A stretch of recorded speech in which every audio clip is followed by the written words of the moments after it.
When the rabbis are telling us, Ezehu Ashir, they're asking us the question, who is wealthy? And they want us to answer. What type of answer do you think is the most basic, fundamental answer that we can answer? Who is rich? Who is a wealthy person? What's the first answer that we're all expected to give? The one with a lot of money.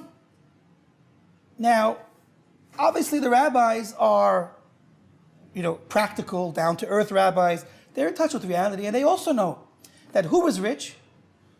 The guy with the dollars, or the $100, or the $1 million, $1 billion. Someone with a lot of money is rich. But they're asking us who is rich.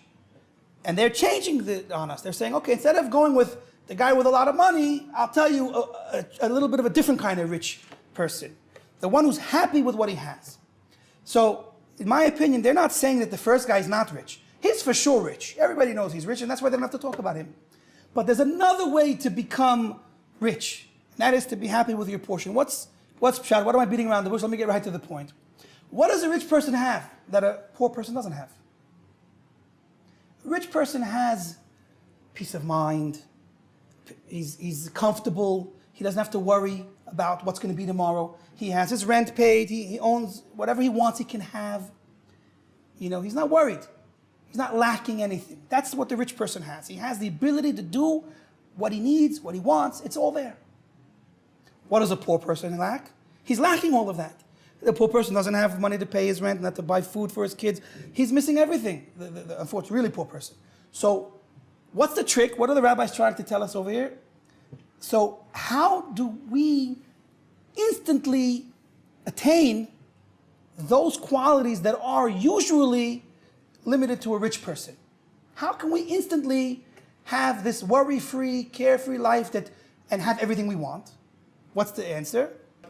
If you want so much, if you need so much, and you don't have it, so then you're lacking. And you're lacking that happiness. You're lacking that security, that peace of mind, that comfort that you can have what you want and what you need.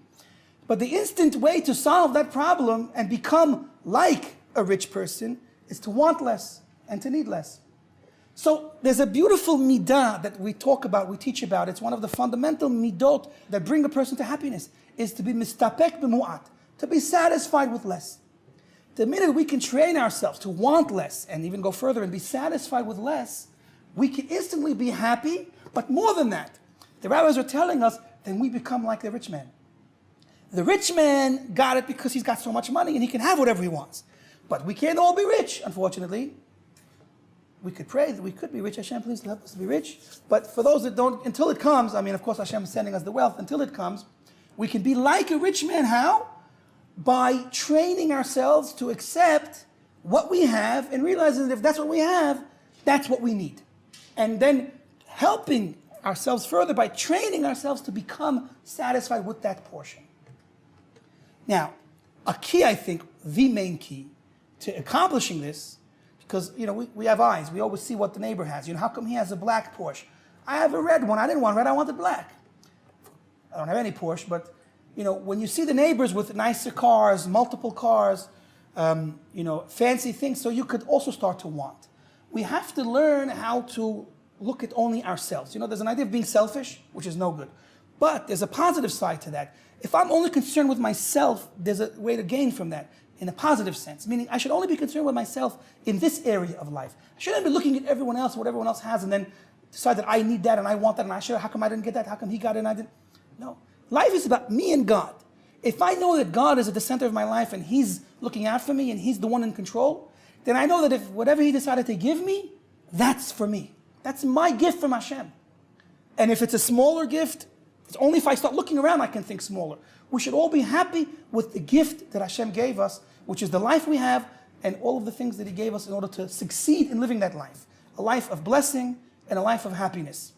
So once I realize that it's God that gives me what I have in my life, and I know that He's on my side, then I can accept and say that whatever I have is enough. And once I have enough and I'm satisfied, then I'm just like the rich man.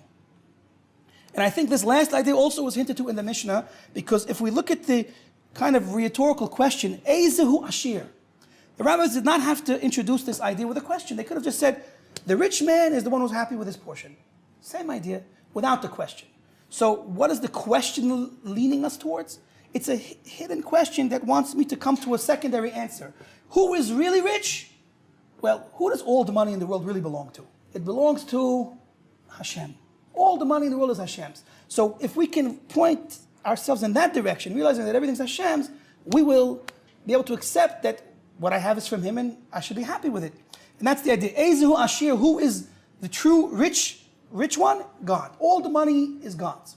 And He gives us His money to use in the way that is best to be used. So once I realize that all the money I have and all the assets I have in the world are really given to me by God for a purpose, to help me fulfill my purpose, then I have a whole different perspective on life and a whole different gauge of what makes me happy and what doesn't make me happy.